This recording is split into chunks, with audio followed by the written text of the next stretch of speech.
There are men who believe in ghosts, and there are men who refuse them. Hercule Poirot belonged firmly to the latter.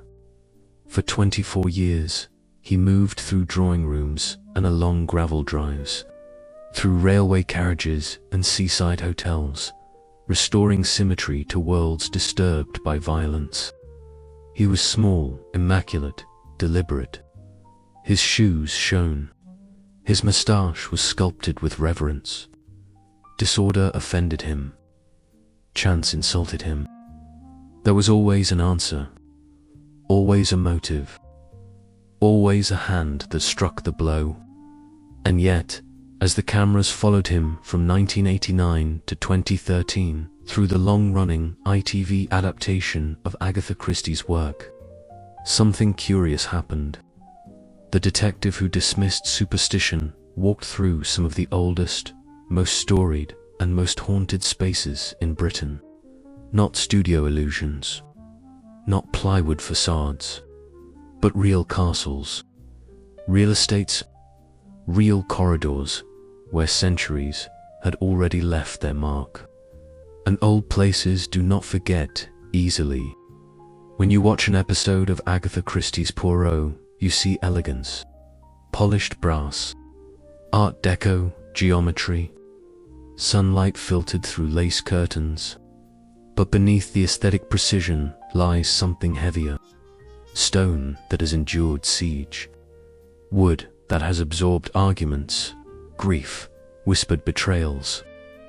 Tunnels that once carried soldiers to war. Islands cut off by the tide, where isolation sharpens fear. Villages that predate the detective by 1,000 years. The series is often remembered for its style, for the immaculate performance of David Suchet, who embodied Poirot with surgical devotion. But style can distract from substance, because while Poirot solved fictional murders, he was filmed in places where real blood once touched the ground. There is something quietly ironic about this. Poirot does not tolerate irrationality. He does not indulge folklore. He dismisses seances and scoffs at superstition. The supernatural, to him, is merely a mask worn by human weakness, and yet the production placed him within walls that have inspired ghost stories for generations. Consider what it means to perform scenes of murder inside a fortress that once housed prisoners awaiting execution, to deliver monologues about motive beneath ceilings that witnessed plague years, to stage elegant dinner conversations in halls, where inheritance disputes once tore families apart for real. Fiction does not replace history. It settles on top of it, layer upon layer, like dust. The camera never lingers on these truths. It glides instead. Smooth tracking shots through long galleries, slow pans across staircases, soft lighting that flatters carved oak. But the atmosphere is doing more work than we realize, because architecture shapes emotion, and Gothic architecture, whether medieval battlement or Victorian revival mansion, was designed to impose, to dwarf the human figure, to suggest something older and more enduring than the individual. Poirot stands in these spaces like a precise instrument measuring chaos, but the spaces themselves are monuments to it. Across 13 series, the production moved through locations steeped in folklore. A castle overlooking the English Channel, where soldiers are said still to walk the battlements. An island hotel severed from the mainland by the tide, where phantom footsteps echo in stormlight. A Devon house once owned by Agatha Christie herself, where visitors report a lingering presence in the author's study. A medieval village square that has seen plague, civil war, and whispered sightings of robed figures at dusk. Great country houses whose corridors seem to breathe after midnight. These are not invented backdrops. They are real, and every real place accumulates stories. Some written, some spoken quietly, some never admitted at all. There is a reason murder mysteries feel at home in such settings. Murder is intimate, and old buildings are intimate witnesses. Walls absorb secrets. Floorboards remember footsteps. Air holds echoes long after voices fade. In many of these locations, local folklore predates the filming by centuries. A headless drummer, a grey-clad monk, a child in blue seen descending a staircase. Cold spots, shifting doors, figures glimpsed at the end of corridors. No official production report records cast members fleeing in terror. No headline announced a haunting interrupting filming. But absence of documentation is not absence of atmosphere. An atmosphere is everything. Because here is the quiet truth. Poirot's world is about restoring order, but the Britain in which he was filmed is layered with disorder. Religious conflict, civil war, plague, industrial decline, world war, loss. Architecture stands long after the original sorrow has faded from memory, but emotion leaves residue, and sometimes that residue expresses itself as story, as folklore, as ghost. Imagine the set at night. Cameras powered down. Crew gone home. Cables coiled neatly. The last lights switched off. Now the building returns to itself. No dialogue. No scripted confrontation. Only the slow contraction of cooling beams. The distant settling of stone. The faint sigh of air through centuries-old cracks. In those hours, the space is no longer a filming location. It is what it has always been, and it has always been more than scenery. Perhaps that is why the later seasons of the series feel darker, more contemplative, more aware of mortality, as though the locations themselves began to press inward. The golden glow of early Art Deco episodes gives way to longer shadows, muted palettes, lonelier rooms. Poirot ages, the buildings do not, and the contrast grows sharper. There is a tension at the heart of the series. Reason walking through superstition, logic framed by legend. A Belgian detective insisting upon order while Britain's oldest stones stand around him, indifferent to explanation. And that tension is where this story lives, not in proving the supernatural, not in declaring it fact, but in acknowledging that when fiction inhabits real places, places layered with centuries of belief, something shifts, something deepens, something lingers. In the chapters that follow, we will walk those locations, not as tourists, not as skeptics, but as observers. We will step into the fortress that guards the channel and listen for the drummer. We will cross the tidal causeway to the island hotel and stand in its empty corridors. We will enter the author's own house and consider what remains when stories outlive their creator.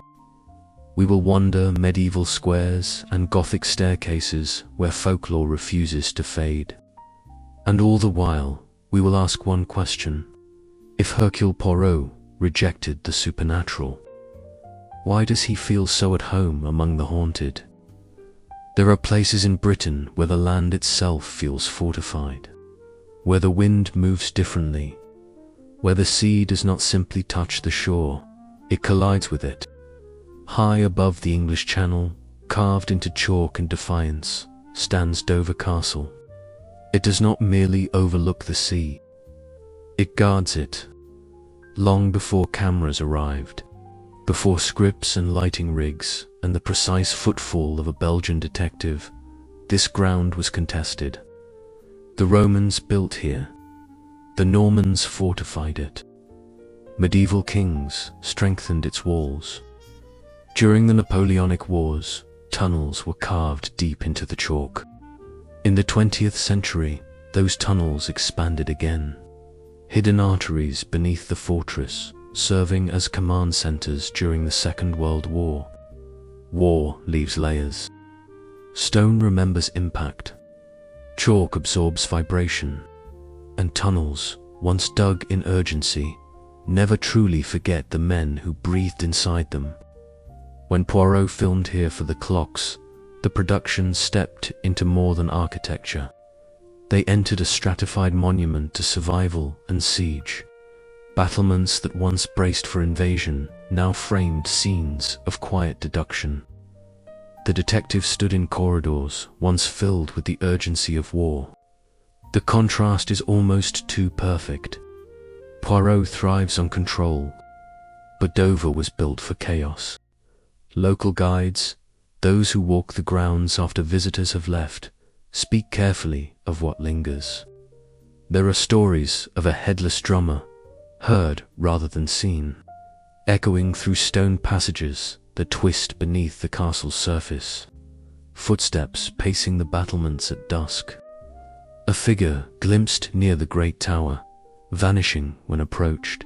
No official record verifies these sightings. No plaque confirms them, but they persist, and persistence is its own kind of evidence. Consider the tunnels. Cool even in summer, air heavy, close. Electric lights installed where once there were only torches and breath. During wartime operations, these underground chambers carried coded messages and the weight of impossible decisions. Men waited here for news that would determine survival. Some never left. Energy accumulates in such places, not in a measurable way, but in a human way. When silence follows intensity, something echoes. It is not always sound. Sometimes it is pressure. Sometimes it is atmosphere. Imagine filming at night. Equipment humming softly. Crew whispering to avoid disrupting the acoustics. A scene staged where suspicion builds between characters. Now imagine the moment between takes. Silence settles. In a fortress designed to amplify vigilance, silence feels different. Heavier, as though it is listening back. Poirot would not have tolerated the suggestion of haunting. He would have dismissed it as romantic nonsense. He would have demanded proof, motive, means, opportunity. But Dover Castle was not built on motive. It was built on fear, on defense, on the anticipation of threat, and fear has a way of imprinting itself. The white cliffs below the castle have witnessed countless departures, soldiers sailing into uncertainty, evacuations, returns that were not always triumphant. The channel is narrow here, close enough to see the continent on a clear day, close enough to feel exposed, and exposure breeds tension. Tension leaves residue. In the clocks, time is fractured. Identity is uncertain. Truth is layered. How fitting that these themes played out within walls that have been altered, reinforced, expanded, and repurposed across centuries. Dover Castle is not one structure. It is many.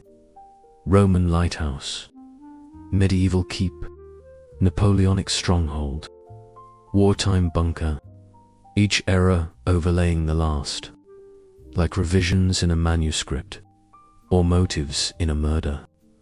There are those who work at the castle who speak of cold spots in enclosed chambers, of equipment malfunctioning in specific corridors, of a sensation, not of being watched, but of being measured, as though the building assesses those who enter.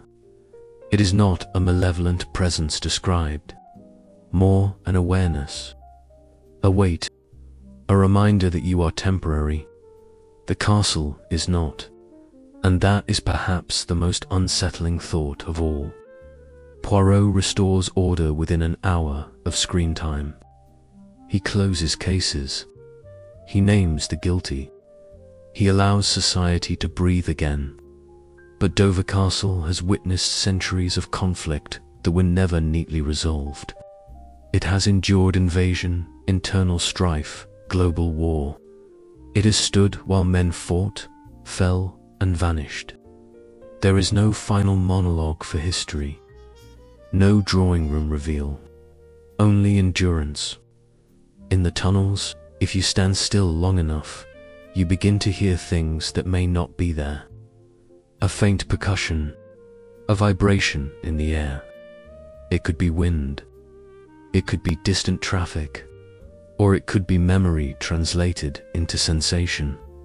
We cannot say, and that uncertainty is precisely where folklore is born. The camera, of course, never acknowledges any of this. It frames the stone beautifully. It captures texture and shadow. It presents Dover as atmosphere, not as entity. But atmosphere is not passive. It shapes performance. It influences pacing. It seeps into tone. Even the most rational detective cannot stand inside a fortress layered with centuries of siege and remain untouched by its gravity. When filming wrapped and the crew departed, Dover Castle remained. It did not care that it had hosted fiction. It did not soften. The wind continued to strike the battlements. The tide continued to move below.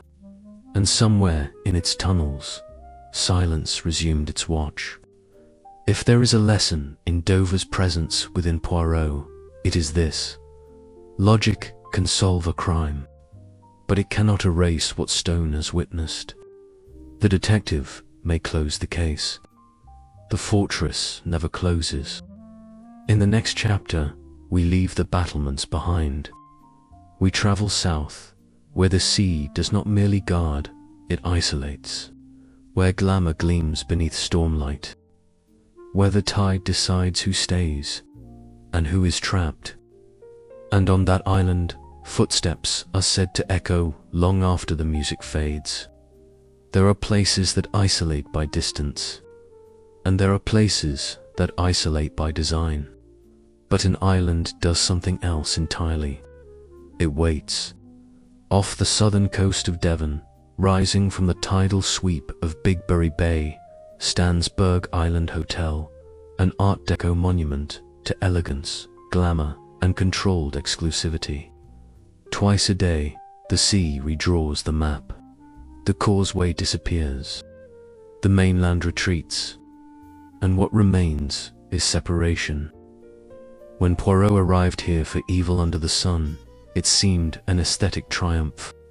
White walls, curved lines, sunlit terraces, a setting perfectly preserved in 1930s style, as though time itself had been instructed not to interfere. But islands preserve more than architecture. They preserve atmosphere. The sea is never silent around Berg Island. Even on calm days, there is a constant undercurrent, a low percussion against rock, a hiss along sand. During storms, the Atlantic does not whisper. It declares. Windows rattle. Corridors hum. The building flexes ever so slightly against the force of wind. Isolation amplifies everything. Sound, suspicion, imagination. Local law surrounding the hotel does not roar with theatrical horror. It lingers in suggestion. Staff over decades have spoken, cautiously, of footsteps in empty corridors after midnight, of doors that open against still air, of the faint impression that someone has just passed through a space moments before you enter it. Guests have reported seeing a woman in 1930s dress near the stairwell, not frightening, not aggressive, simply present. She does not interact. She does not demand attention. She is seen, and then she is not. No official record confirms her. No documentation names her. But she persists in story. And story, like tide, returns. Islands carry a psychological weight. When the water cuts you off, the mind changes. You are aware of edges, aware of limitation, aware that departure is temporarily impossible. In Evil Under the Sun, murder unfolds under the glare of Mediterranean illusion. Yet the Devon reality beneath it remains colder, heavier, because Berg Island is not a sun-drenched fantasy. It is a rock against a grey sea. It is beautiful, and it is exposed.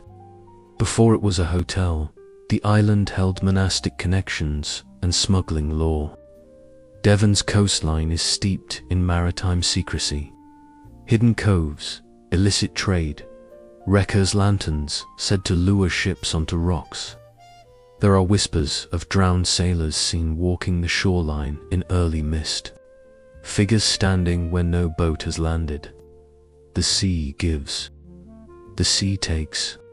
And sometimes the sea returns what it has claimed. Imagine filming a confrontation scene in one of the hotel's long corridors. Soft lighting, muted dialogue. Now imagine the crew stepping away for a reset. The hallway stretches, empty. Carpet absorbing sound. A faint tremor of wind pressing at the glass. And beneath that, something else, not visible, not measurable, but felt, as though the building inhales when left alone. Poirot thrives on enclosure. Trains, ships, manor houses, islands. He understands that confinement reveals truth. Remove, escape, and motives surface. But confinement also intensifies emotion. And Berg Island, cut off by tide, is confinement perfected. The very geography conspires with narrative. There is a particular quality to night on an island. The mainland lights grow distant. Sound changes direction. Darkness feels deeper because there is nothing beyond it but water. Guests at the hotel have described waking in the early hours with the uncanny sensation of presence, not threatening, not dramatic, simply there. A shift in air pressure, a subtle weight at the edge of perception. When they look, nothing stands before them, but sleep does not return easily. The Art Deco elegance of the hotel creates a strange duality. Bright geometry by day, long shadows by night. Mirrors reflecting corridors into infinity. Chrome catching stray light like a blade. There is something about 1930s design, its precision, its symmetry, that echoes Poirot himself. Ordered, controlled, polished. But under stress, polish cracks, and isolation tests polish. In storms, staff have reported the building producing sounds that seem almost deliberate. Rhythmic knocks, soft thuds, a creak that repeats in intervals too measured to dismiss easily. Of course, old buildings shift. Wind intrudes. Temperature alters structure. There is always an explanation. But explanation does not always silence instinct. Perhaps that is the true haunting of Berg Island. Not a spectre in lace, not a violent manifestation, but atmosphere. The awareness that you are surrounded by water, that departure is conditional, that nature, not schedule, decides when you may leave. And in that awareness, something ancient stirs, the human memory of being trapped. Poirot solves the crime. He gathers suspects. He dissects motive. The sun sets elegantly behind him. But when filming ends and the tide rises, the island remains isolated once more. The corridors darken. The sea resumes its dominion. And somewhere between wind and wave, footsteps may echo again, unhurried, unclaimed. there is a pattern forming. Dover was built for siege. Berg Island is shaped by separation. Both are places of containment. Both intensify human behavior. Both hold folklore that refuses to fade. And both hosted a detective who denied the possibility of ghosts. But denial is not erasure. It is merely refusal. And old places do not require belief to exist. They require only time. In the next chapter, we leave isolation behind. We enter a house where stories were written, where imagination was sharpened into plot, where grief and creativity lived side by side. A house that belonged to the woman who created Poirot himself. And if any walls might hold a whisper, it would be those. Then we return to the source, not to a fortress, not to an island, but to a house that breathes stories into the world. There is something different about a writer's house. Castles hold war. Islands hold isolation. But a writer's house holds thought, and thought leaves a quieter trace. On the banks of the River Dart, softened by trees and filtered Devon light, stands Greenway Estate. A Georgian retreat of pale walls and measured symmetry. It does not loom. It does not threaten. It welcomes. And that, perhaps, is why it unsettles in subtler ways. This was the holiday home of Agatha Christie. Here she walked the gardens. Here she entertained friends. Here she wrote. And writing, especially the writing of murder, is an act of controlled darkness. One must imagine betrayal, envision death, construct motive with precision. Again and again. Creative work is not ethereal. It is labor, and labor imprints itself on place. When Dead Man's Folly was filmed here for Poirot, fiction returned to its birthplace. The detective walked through the gardens conceived by his creator. The camera lingered on rooms where plot lines may once have formed. The boundary between narrative and origin blurred. There is something almost recursive about it. A character entering the physical space of the mind that imagined him. Visitors to Greenway often describe a stillness. Not silence, the dart moves constantly beyond the trees, but stillness. A held breath in certain rooms, particularly in the study. Cold pockets of air reported even in summer. A sensation of being observed among the shelves. Objects occasionally shifting from their placed position. Books tilted where none recall touching them. Nothing violent, nothing theatrical, just the subtle rearrangement of attention. One must tread carefully here. It is easy to romanticize the idea of a creator lingering in her home, to suggest that the spirit of Christie wanders the halls, checking manuscripts unseen. But haunting is not always about identity. Sometimes it is about intensity, and few houses have hosted as much sustained imaginative intensity as this one. Consider the weight of narrative built within these walls. Dozens of novels, hundreds of characters, countless deaths, fictional, yes, but meticulously detailed. Every motive dissected, every betrayal engineered. To write such things repeatedly is to engage intimately with darkness, not in despair, but in curiosity, in construction. And curiosity is a powerful force. Greenway itself predates Christie's ownership. Like many English estates, it stands upon layers of earlier history. Land once farmed, ground once contested, riverside paths walked long before the 20th century softened them. Devon folklore speaks of river spirits, drowned figures glimpsed at dawn mist. The dart has claimed lives, like every river has done. Water remembers differently than stone. It does not hold shape, it holds reflection. During filming, the production would have moved equipment through narrow halls, across worn floors, beneath ceilings that had heard real laughter, real grief, real private conversations. Imagine the pause between takes in the study. Script pages resting on a desk where Christie herself once revised sentences. An actor standing where she once stood, inhabiting the mind she created. There is an intimacy in that layering.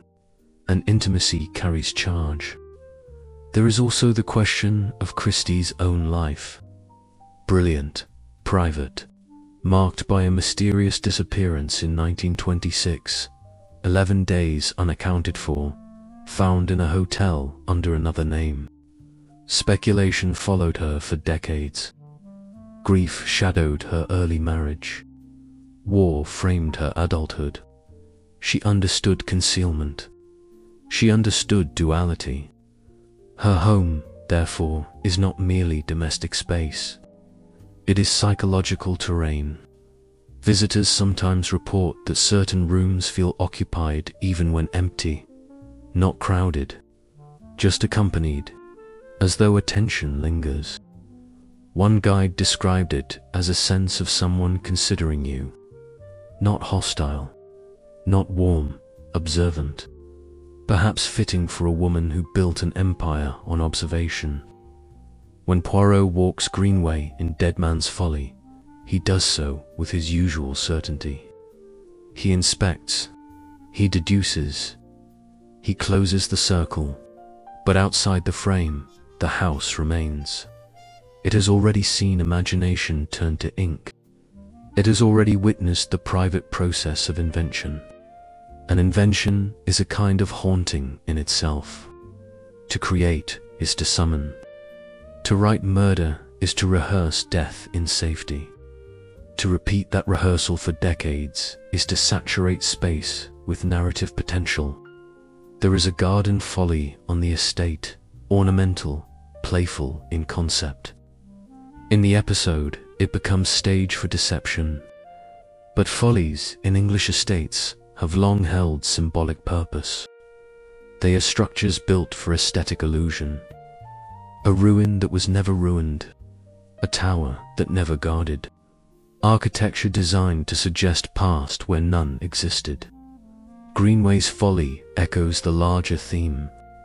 Illusion layered onto reality. Fiction inhabiting truth. Truth dressed as fiction.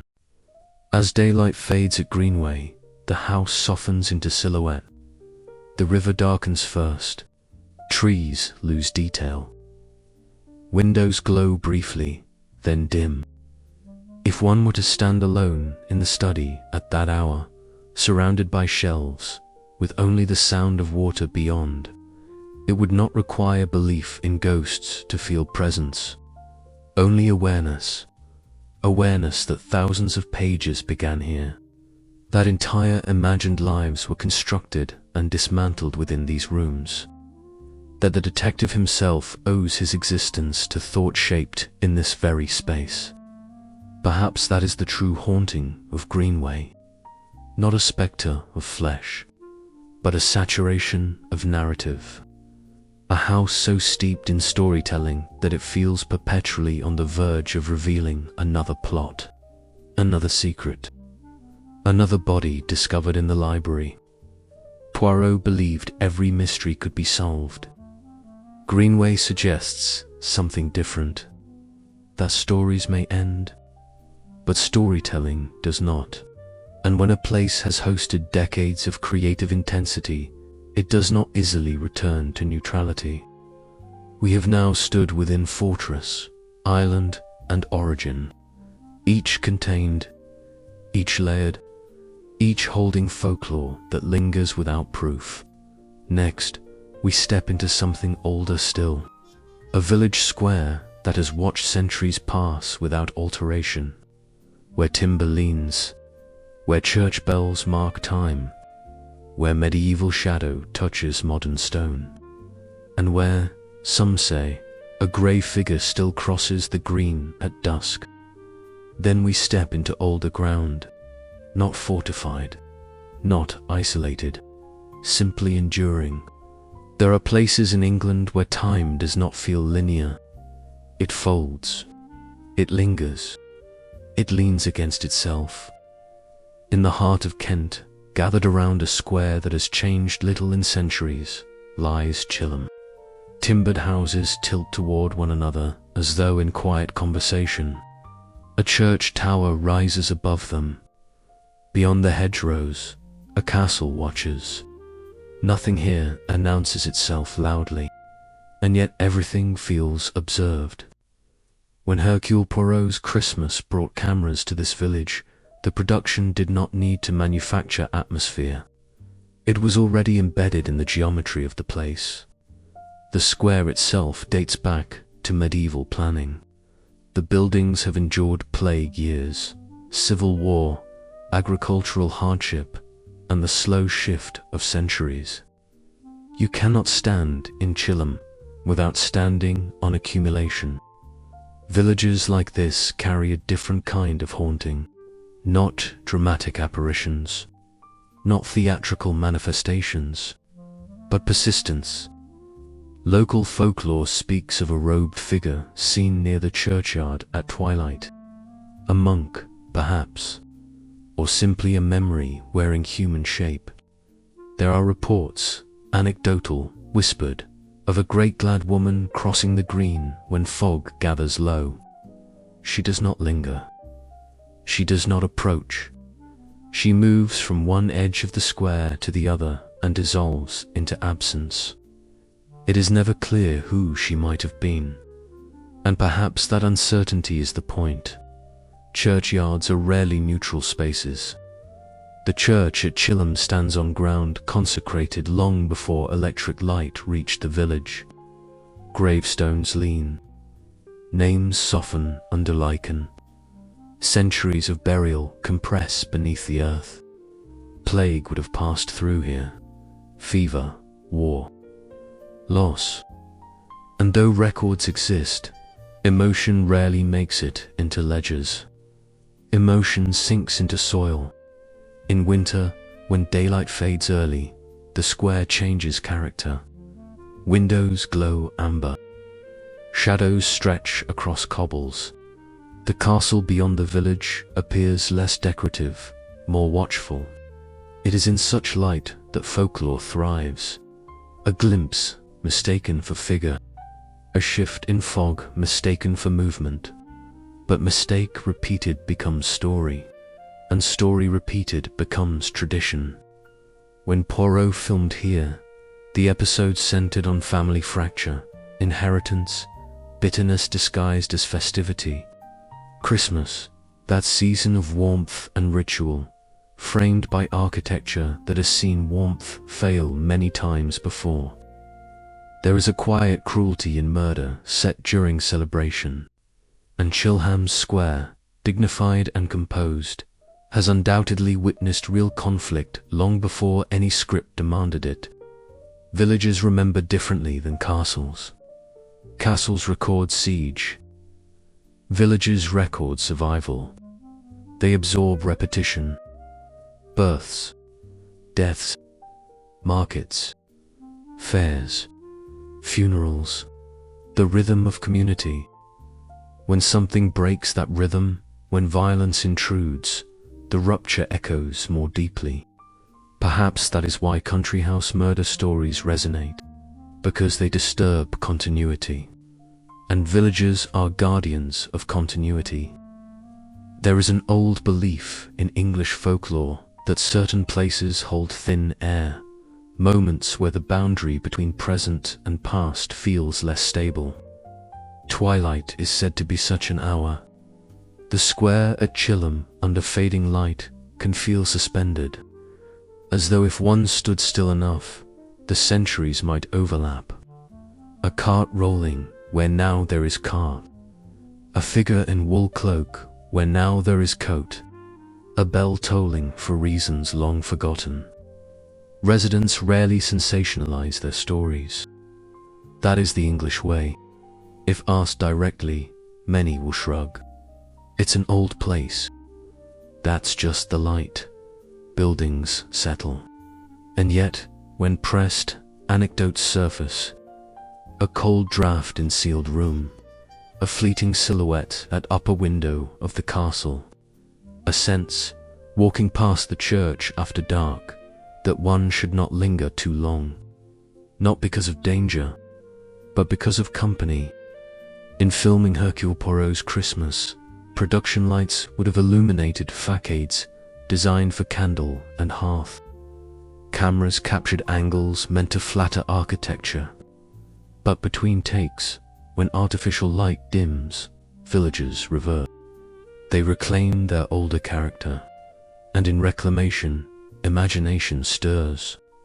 Poirot, immaculate in his precision, walks through such places as though immune. He catalogues behavior. He isolates motive. He restores equilibrium. But equilibrium in a medieval village is an illusion. Time itself is uneven, layered, compressed. When one stands on soil that has held burial for centuries, one stands on unresolved history. Not unsolved crime, but unresolved living. Chilham does not roar with haunting.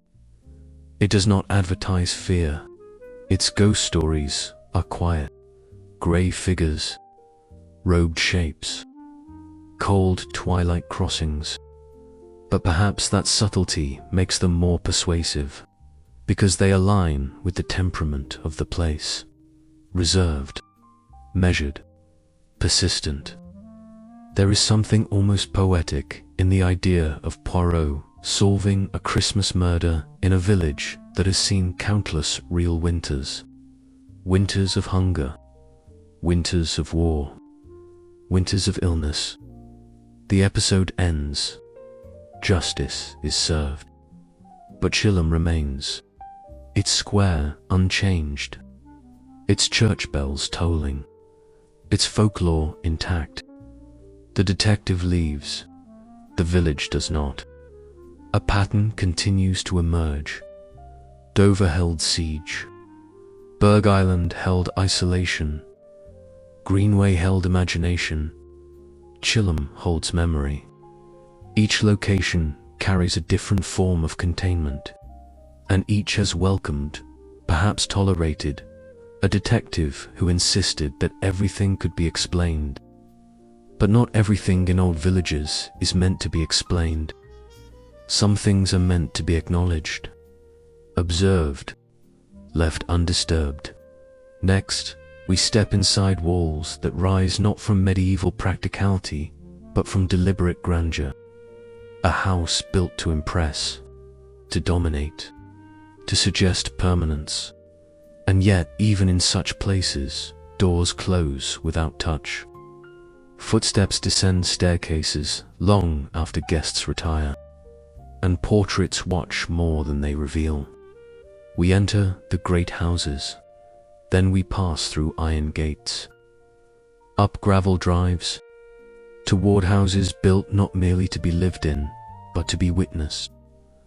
There is a particular arrogance in the English country house, not cruelty, not malice, but certainty. Certainty that it will outlast its inhabitants. Certainty that lineage matters. Certainty that walls, once raised, will endure beyond the hands that built them. Among the grand estates used throughout Agatha Christie's Poirot, few embody this presence more fully than Knebworth House and Hatfield House. They were not designed for modesty. They were designed to impress the horizon.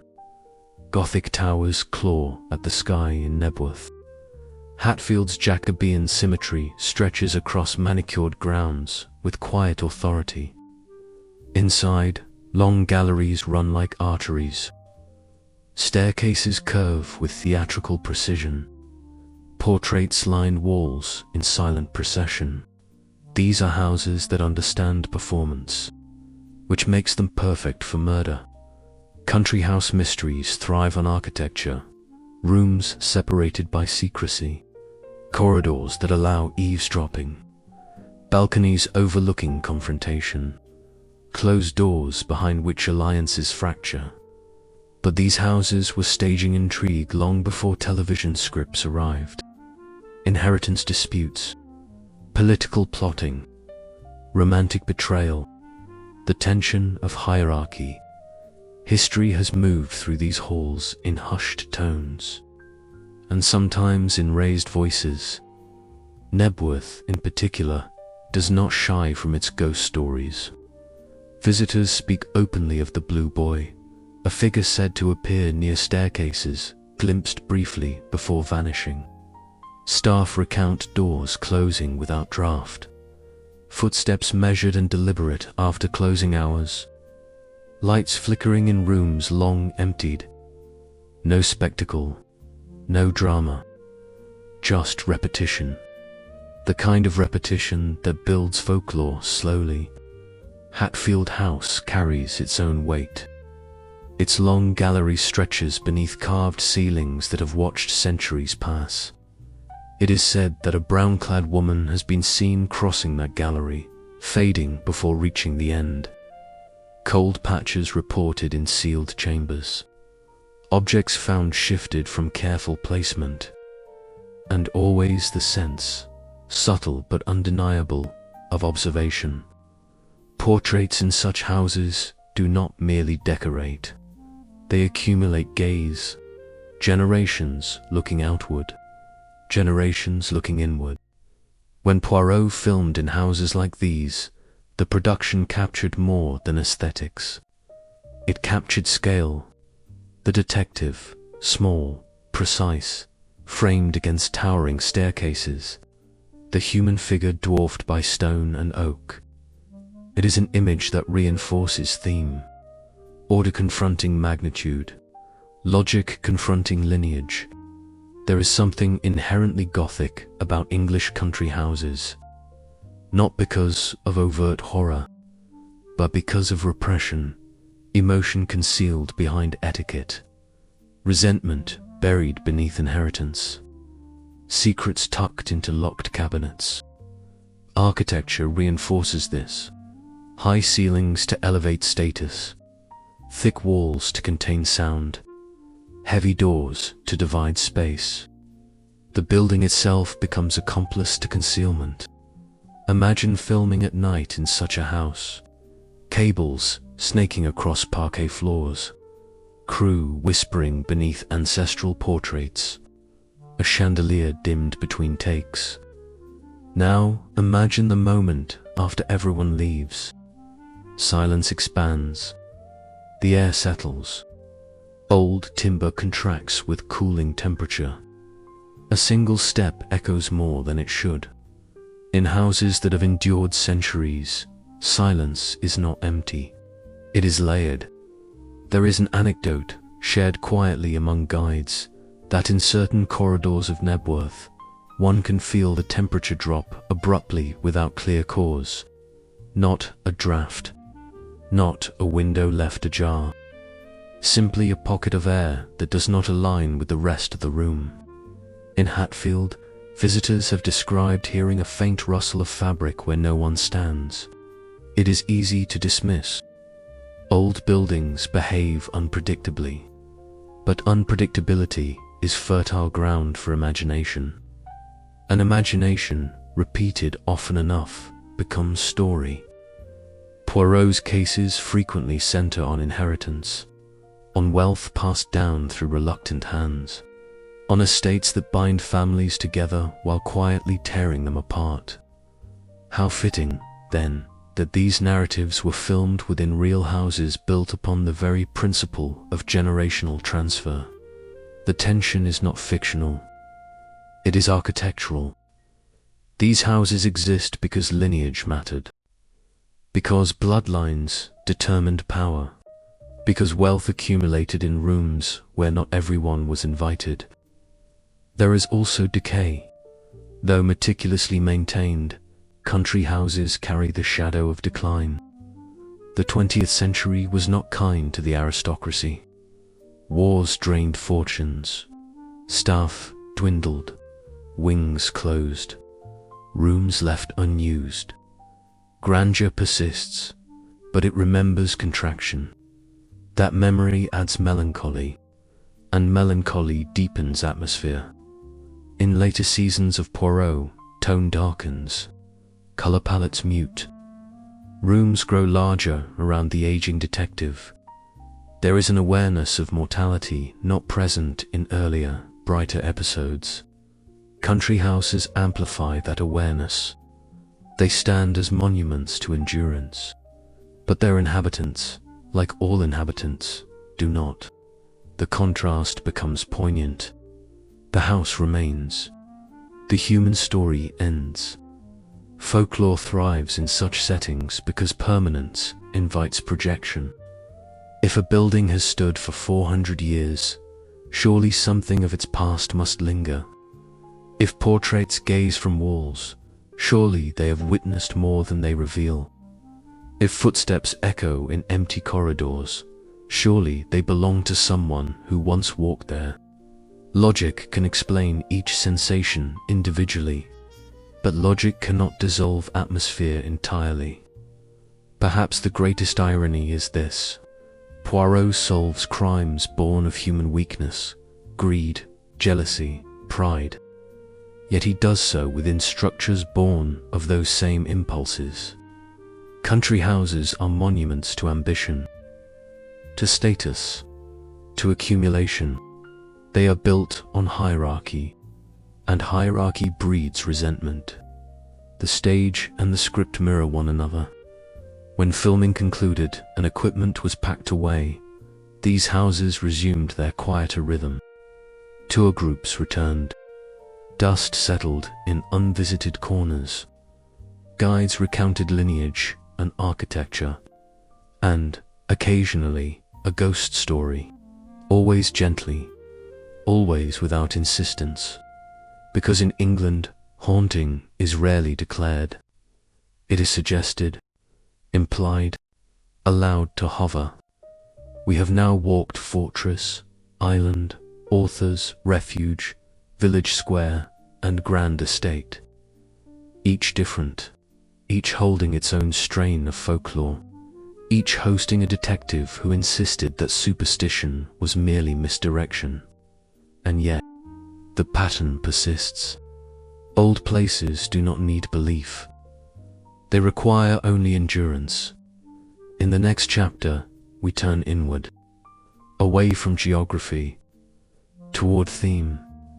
Why do murder mysteries belong so naturally in haunted spaces? Why does architecture amplify guilt? Why does the country house, the island, the fortress feel like inevitable settings for death? And what does that reveal about the Britain Poirot inhabited? We begin to examine the architecture of murder itself. Then we step back from the stones themselves and ask why they matter. There is a reason murder rarely unfolds in open fields, a reason it prefers rooms, doors, corridors, staircases. Enclosure shapes narrative, and enclosure shapes fear. Across 13 series of Agatha Christie's Poirot, death is almost always framed by architecture. Trains locked between stations, ships cut off by water, manor houses sealed by snow, islands isolated by tide.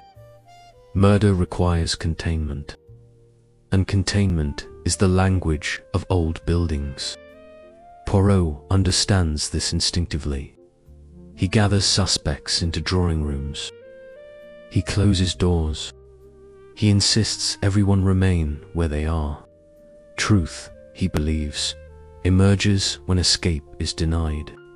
But this is not merely detective technique. It is ancient psychology. Humans are different inside walls. Pressure increases. Performance sharpens. Secrets strain against confinement. Architecture is not passive backdrop. It is catalyst. Consider the fortress. A structure built to keep enemies out. And yet, once sealed, it keeps tension in. Dover Castle's battlements were designed for defense, but its tunnels magnify sound, compress air, heighten awareness. In such spaces, the smallest disturbance becomes significant. A dropped object echoes. A footstep resonates. Paranoia requires acoustics. Consider the island. Water does not merely surround, it enforces. When tide rises at Berg Island, departure becomes conditional. Isolation intensifies scrutiny. Every glance carries implication. Every movement feels observed. On islands, there is no distance to dissipate suspicion.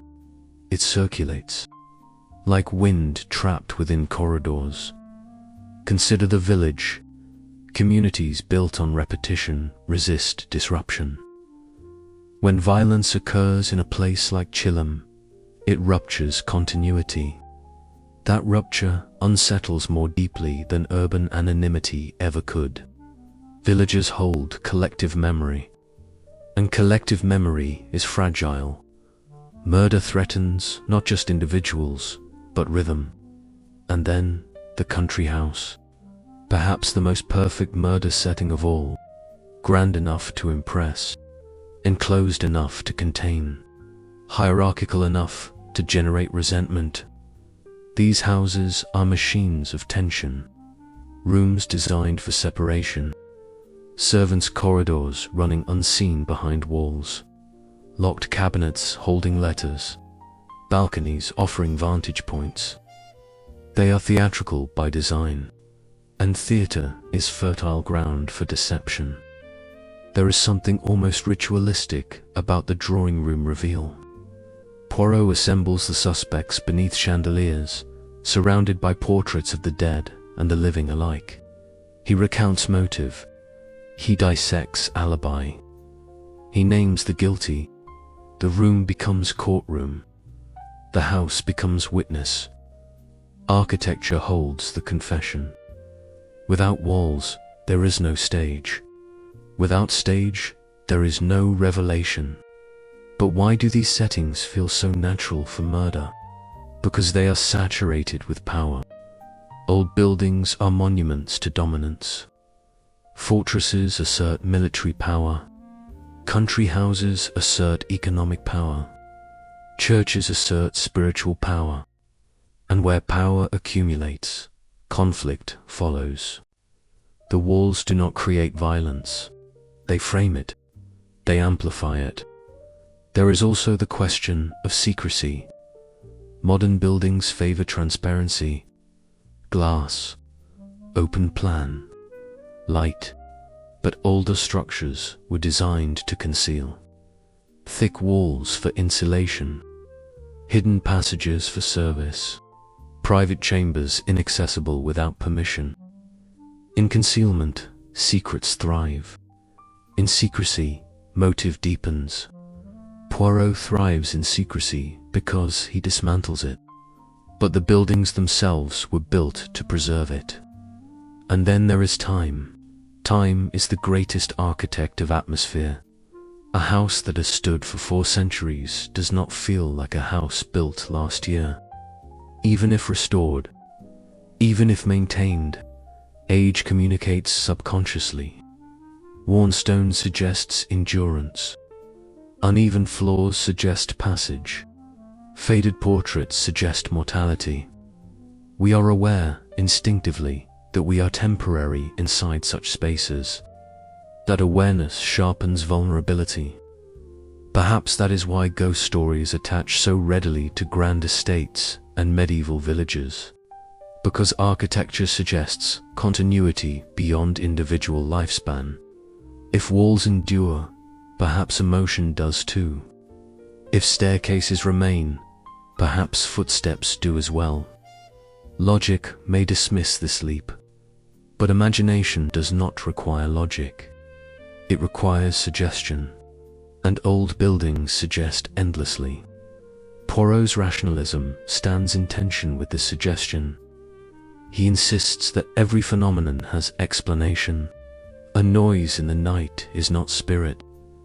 It is motive disguised. A shadow in the corridor is not haunting. It is opportunity exploited.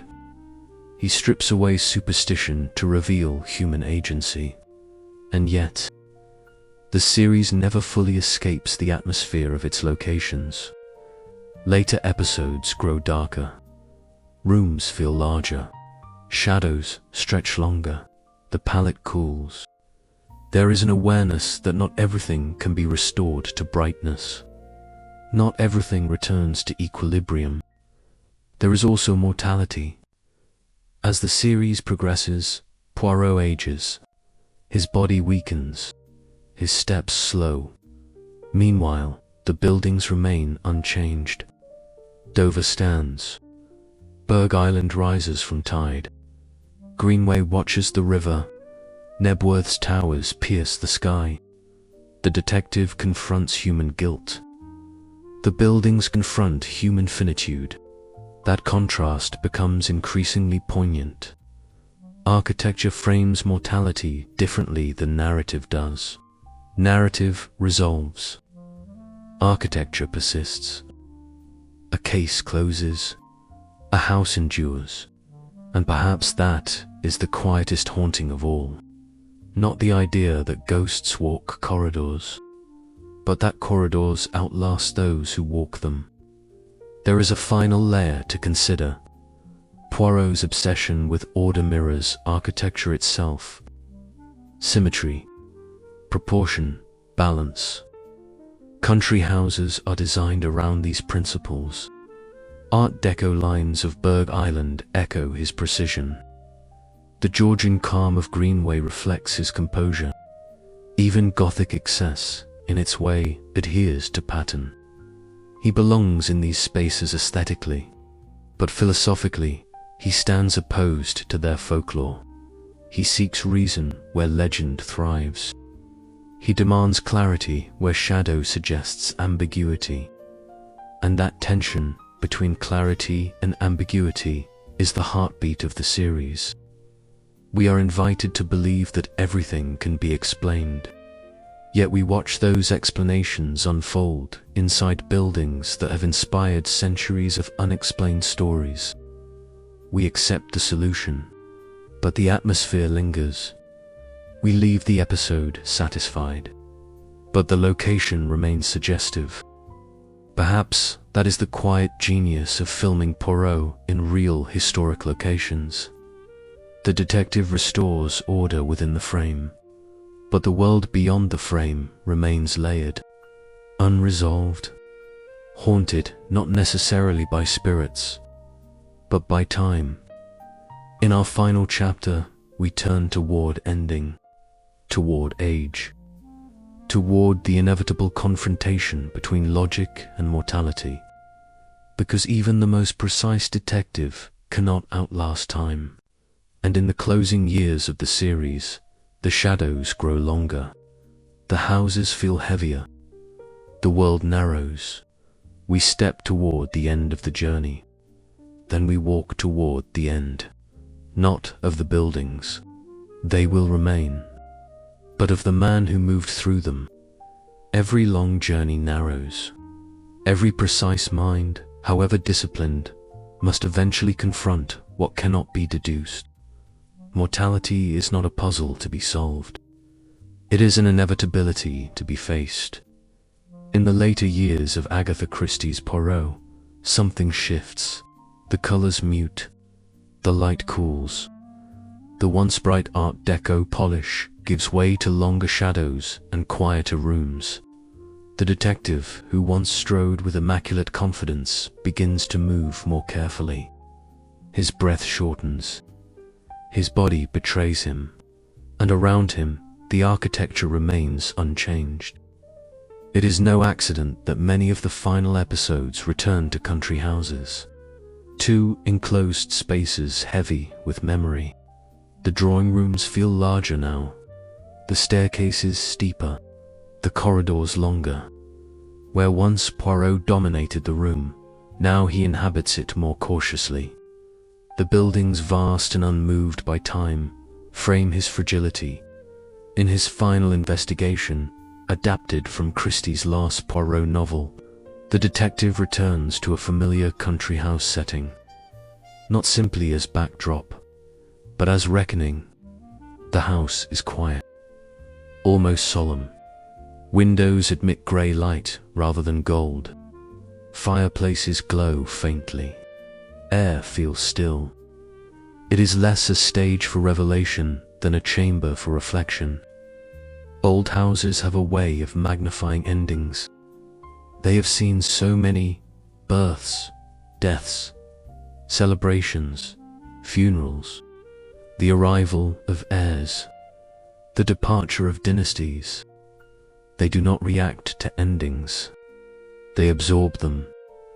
And so, when Poirot approaches his own final chapter, he does so within walls that have already endured countless conclusions.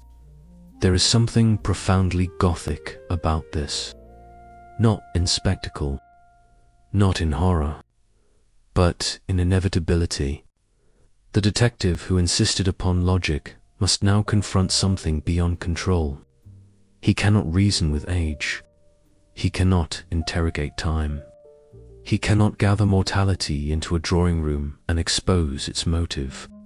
He can only acknowledge it. The atmosphere of the final episodes leans heavily into this awareness. Curtains stir in dim light. Footsteps echo more sharply in otherwise empty halls. Rooms, once bustling with suspects, now feel hollow. Silence becomes companion.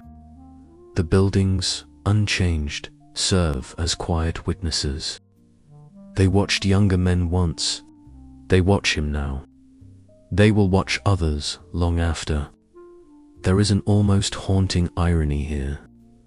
Poirot spent decades dismissing superstition, rejecting the idea that anything exists beyond reason. And yet his final moments unfold in spaces saturated with centuries of unresolved human experience. Castles that saw war, estates that saw betrayal, villages that saw plague, houses that saw grief. He solved fictional murders, but he walked through places that endured real sorrow. And perhaps that is the truest haunting of all. Not ghosts at the foot of the bed, not figures in grey crossing the square, but the quiet realization that we are brief, that our stories, however precise, unfold within structures that will outlast us, that even the most meticulous mind cannot alter the architecture of time. In earlier chapters, we asked why Poirot feels so at home in haunted places. Now the answer begins to sharpen. Because haunted places are not merely about spirits. They are about continuity. They remind us that human drama repeats: greed, jealousy, love, betrayal, inheritance, loss. These themes echo through centuries. Country houses witnessed them long before Christie wrote them. They will witness them long after. Poirot's cases were never anomalies. They were iterations. As the series closes, there is a palpable sense of quiet surrender. Not defeat, but completion. The detective's work is done. The buildings remain. The tide will still rise at Berg Island. The wind will still strike Dover's battlements. Greenway will still look out upon the Dart. Chilham's church bells will still mark the hour. Nebworth's corridors will still echo after dusk. The architecture continues. If there is a final Gothic note to strike, it is this: Poirot believed in order. He believed that truth, once revealed, restored balance. But the world he walked through was layered with imbalance, stretching back centuries. He did not erase it. He navigated it. He imposed clarity within small, contained spaces. And then he moved on. Perhaps that is why the series lingers so powerfully. Because it offers resolution within settings that cannot be resolved. It gives us the comfort of explanation against the backdrop of endurance. It assures us that logic can prevail, at least for an hour, even if the walls around us remember otherwise. When the screen fades to black, the locations do not. They remain in the landscape, accessible, tangible, unchanged. If one were to stand in any of them at twilight, a fortress, an island, an estate, or a village, one might feel not fear, but awareness. Awareness that fiction walked here, that history walked here, that time layered itself carefully, and that somewhere between reason and legend, atmosphere persists. Hercule Poirot trusted in logic, but the places he inhabited trusted in something older. And perhaps that is why the series feels timeless, because it placed reason inside rooms built by memory. The cases are closed, the killers exposed, but the shadows, they never left. From Greenway to the Orient Express, from ticking clocks to poisoned tea, Poirot solved the crime, but the darkness still lingers. If you felt it, if you saw it, if you love mysteries with a gothic edge, hit subscribe, because we're not finished. There are more haunted houses, more forgotten crimes, more stories waiting in the dark. And next time, we go deeper.